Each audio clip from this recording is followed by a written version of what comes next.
Stephen Yates is the former Deputy Assistant to Vice President Dick Cheney for National Security Affairs and currently CEO of DC International Advisory. Stephen, welcome. Good to have you back here. Does that add up to you, you know, that Russia said, look, you know, we're concerned about this guy. They told the FBI, and then months later they went back and told the CIA.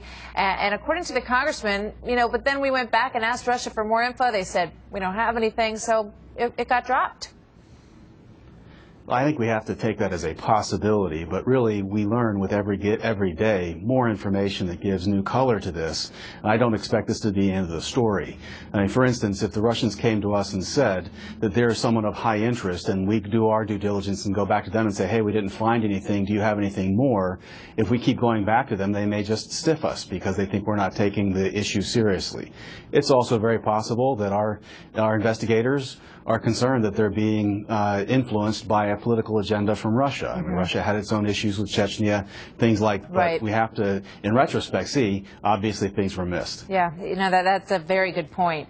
But I think there's some basic facts here that a lot of people watching this, you know, can't figure out. For one, the CIA had him on a watch list, so that makes me ask the question, how did he travel? You know, how did he get through the airport and go to Russia and come back if you're on the watch list? That's exactly what it's supposed to prevent.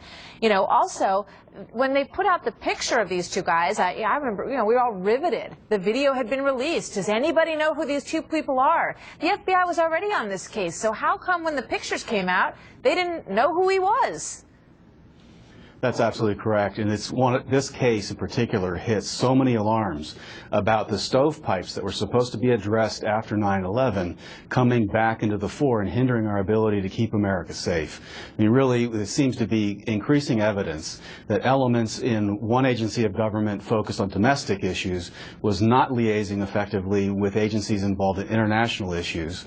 I think that even if the Russians were not forthcoming with additional information, there still are no excuses for why someone with this profile was not better surveilled before and immediately after the event. How is it possible that they were not top of the list of people to go to the houses, immediately look at these as a top priority target immediately after the event? Yeah, I mean, it's mind-boggling. And how do you get through an airport when your name is on a terror watch list? So what good is the Patriot Act? What good is the DNI, the Director of National Intelligence, created for the purpose of making sure everybody's talking to each other if this happens? Yeah, we do have to, I think. It's been more than a decade. We have to go back and review all of these institutions. I mean, no one should have expected the Bush administration in emergency conditions to come up with a perfect system. And it's very, very clear now, due to policy decisions and basically the way these bureaucracies are behaving, that further reform is necessary. We need to revisit some of the institutions themselves. But we need to look at a new world of threats. We have technology, internationalization of communications. We have domestic citizens or new residents that can be radicalized remotely via the internet. It's just a very different problem set that didn't exist in 2001, and we're behind. It's a huge wake-up call for everybody. Stephen Yates, thank you so much. We'll see you soon. Especially on that technology. Thank you.